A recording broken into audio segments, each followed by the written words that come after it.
Hi, guys, and welcome back to the Marketing for Learning podcast. It's Hannah here with you today, and I'm here with quite a spontaneous podcast recording for you. Yesterday, I was lucky enough to be on Intellem's _ webinar series, and we were talking all about marketing your customer education and/or your internal learning programs. It was an incredible topic, so please do watch out for the recording of that. However, one topic kept coming up, and I thought it was really interesting and that I should talk to you guys about it today. And that was, how do we market our learning without adding to the noise our people are already receiving? Our people receive probably hundreds of emails per day. They're getting a lot of different messages from a lot of different people, and we don't want to add to that noise. We want to empower them to understand how learning can help them achieve whatever their goal is. So in this podcast, I'm just going to talk to you for a few models that we use to make sure that we're not adding to the noise, and how you can make sure you're marketing your learning in such a way that it's actually going to help engagement and not just fall into an echo chamber that nobody ever engages with.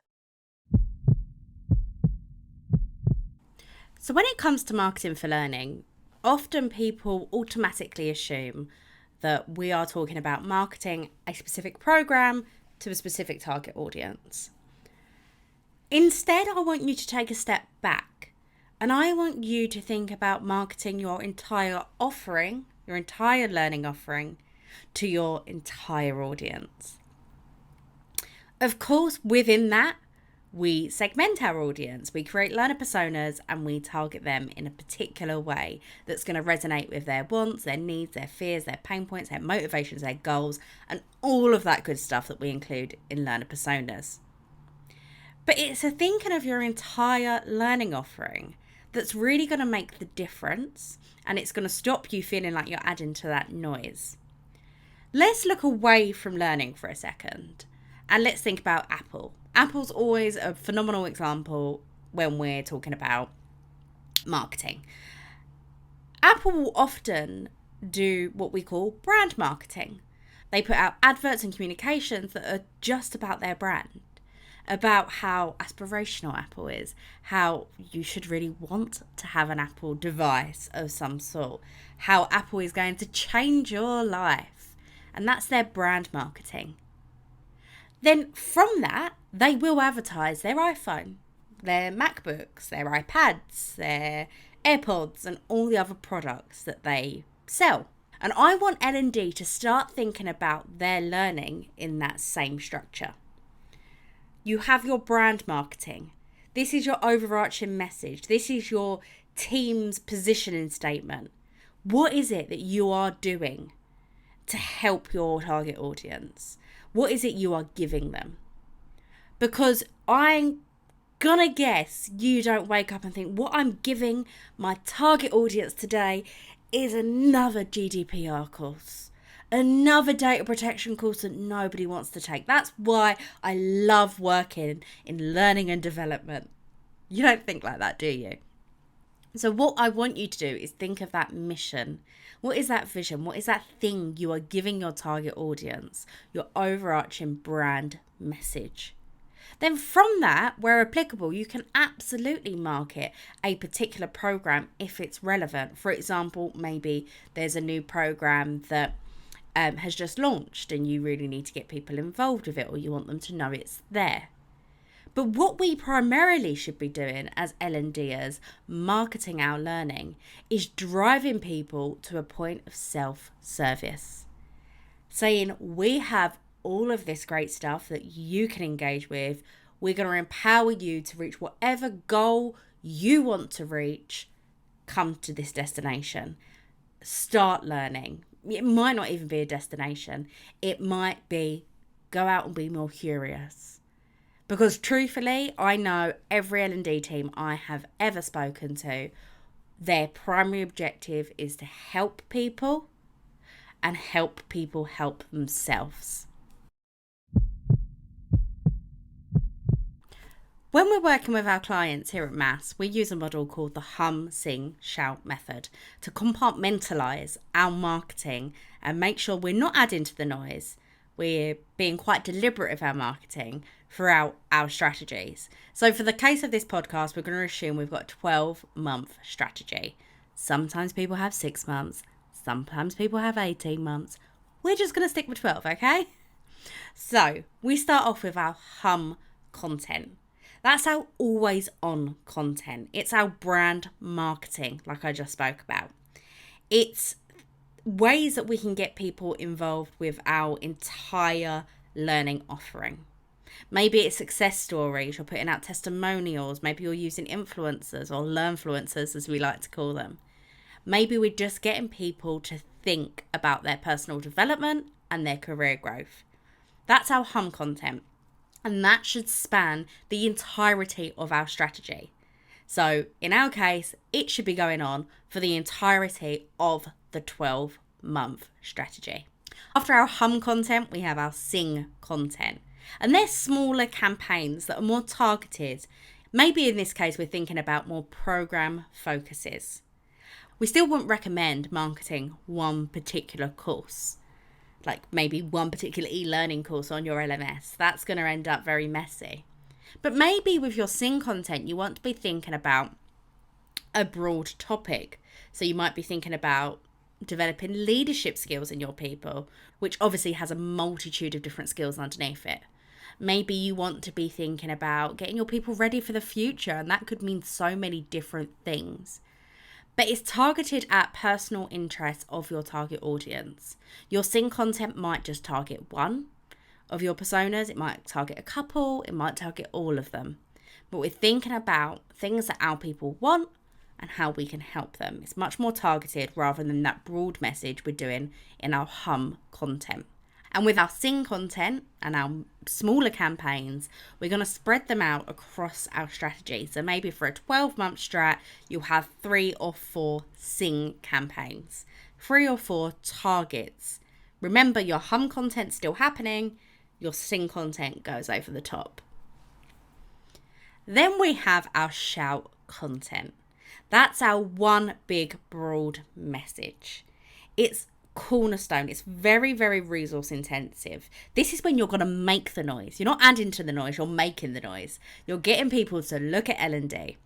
Often with my clients, this has normally been focused around a particular time in the organizational calendar, maybe like a development review, maybe a new push that they've got going on. Something that L&D need to be omnipresent with. Make sure we're grabbing attention, make sure we are helping people, and make sure people know we are there. This is going to be your loudest point in your marketing strategy, and it will probably only happen once. How long that takes is completely up to you and depends on exactly what your shout content is. It might take a 3-month slot of your marketing strategy. It might take a 1-month slot. It depends on your strategy, but it's one piece of content, one broad overarching message that's going to get eyes on L&D. In a 12-month strategy, we would only recommend one shout piece of content. Again, remember though, when your shout's going on, your hum is still happening. You might overlap some of your sing content with your shout content, but your hum is always going on. So I can already hear you all thinking, okay, Ham, but now you've just told me to do a lot more content. How's that going to help me not add to the noise? The difference in following the hum, sing, shout method is you're being very deliberate with the messaging you're putting out there. You can make sure that your sing content doesn't clash with anything else maybe internal comms are putting out there. Make sure you talk to them and understand their calendar and their objectives for the year. You can plan your sing and shout content around times you know you can grab attention. Your hum content should, though, be always on. And oftentimes in L&D, we just default to, we're marketing our content, so we must use email. With hum content, you can absolutely use email where it's applicable. But think outside the box. Think about having maybe banners on your intranet, maybe email signature banners, maybe posters in the office, things on screens in the office. Now more and more people are back in an office scenario. Think about things that just subliminally make you think of learning. A great example of this that really made me laugh, and one of the many occasions I think my fiance gets fed up of my marketing mind, is we went to see Back to the Future, the musical, in the West End last Christmas, I think it was, quite a while ago. They had a scene that was very obviously meant to be McDonald's. It was burgers, it was yellow, it was red, it was McDonald's. But they can't use the brand because they'd have to pay to do that. Subliminally, they told us it was McDonald's. And I was thinking about McDonald's. And then on the way home, I was like, can we go and get McDonald's? It's that kind of thing that you want to be thinking of. So you might not put up a banner that says, go to the LMS now. But you might say, are you future ready? And have your brand being portrayed. So remember your colours, the image style you use, putting your logo on it will get people thinking about learning. Then you are being always front of mind, but you're not adding to the noise and the email traffic that your people are already getting. You're not annoying them by sending them yet another email when they've already had 100 today, but you're still making them think about learning. Your sing and your shout content is when you are going to be sending out those targeted messages to your target audience. When you're doing that, make sure you're using the channels to the best of your ability. There are so many people that tell me, yep, we do email marketing, but what they do is they either send an email that says there's a new course in the LMS, or they send streams and streams and streams and streams of content that just overwhelms people and nobody bothers reading it. So think about how you're using these channels. There's loads of free content out there. Read up about how to do email marketing in the best way. Apply those tips to your copy. Think about your copy. Copy in itself is a whole tactic that we should be utilising better in L&D. So when we are adding to the noise, if we want to call it that, we're making it deliberate and we're making it attention grabbing and we're making it something our people actually want to get involved with. The final thought I want to leave you with in this podcast is that when people tell us there's too much noise, they're getting too many emails, what they're really saying is I'm getting a load of emails that I don't care about. I'm hearing a load of messages that I don't care about. And fundamentally, we need to make sure that we are putting out messages that our people do care about. We want to make sure that we have done our learner persona work in such a way that we understand what our people want. We know who they are as human beings, and we can craft messages that actually resonate with them. The crux of the problem of adding to noise does come back to putting out irrelevant, boring messages that people don't care about. So use the hum, sing, shout method, but make sure that your message is crafted in such a way that your people actually care, that you're thinking about what they want. You're answering the what's in it for me. You're making sure that you are serving something to your people that actually helps them. I hope this podcast has been helpful for you. I hope you understand how we convey messages to our target audiences in such a way that we're adding value rather than adding noise.